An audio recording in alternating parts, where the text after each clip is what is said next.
sibuyas, bawang, ATSUETE, salt and pepper, and syempre pag sinerve natin siya, meron tayong bagoong. So, ito na po sila. Ready na sila. So, take note guys ha. So, pwede pa kayo magdagdag ng iba pang gulay kagaya ng talong at ng puso ng saba. So, depende yan sa inyo kung ano yung mas gusto mo. So, start na tayo magluto. So, first step, igigisa muna natin yung bawang at sibuyas.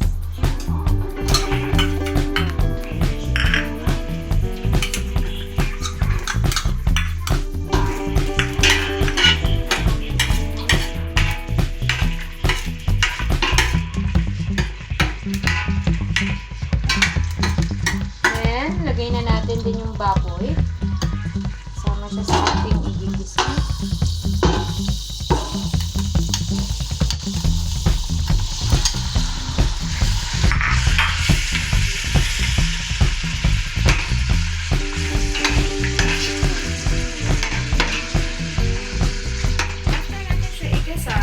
Papakuluan natin yung pork pata para lumambot siya. So, lagyan natin siya ng water. Lagyan ng tubig, ilagay na rin natin yung salt and pepper.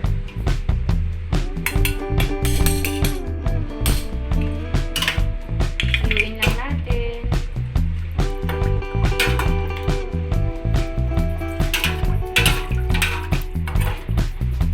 And then, takpan natin. Hintayin natin na lumambot siya.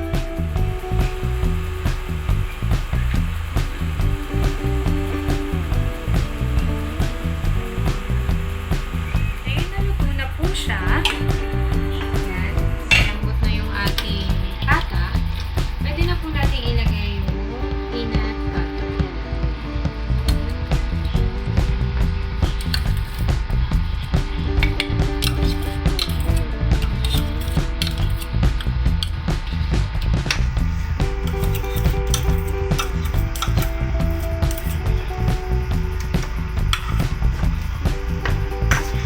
Saluin po natin.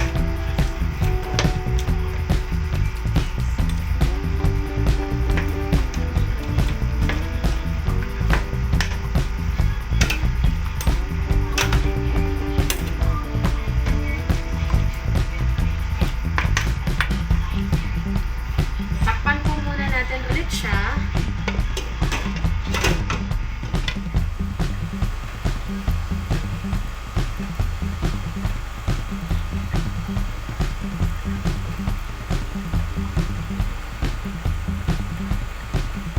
So, ngayon po, tapos na siyang kumulo. Lagay na po natin yung aswete na tinunaw na natin kanina sa water kasi yung kulay lang naman ng aswete yung kailangan natin. So, yan. And then, lagyan na rin natin ng konting cornstarch para lumapot yung ating sabaw.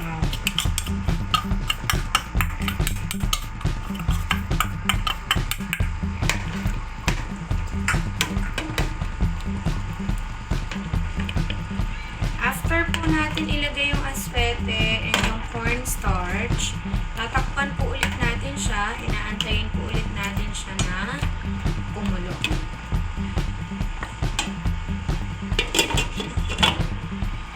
So ngayon na kumukulo na siya, yan, pwede na natin ilagay yung ating sitaw.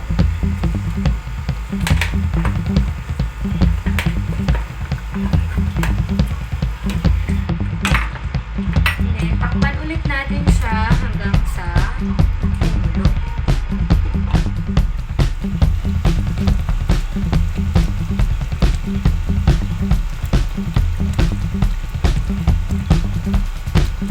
Ngayon na kumulo na siya, lalagay na po natin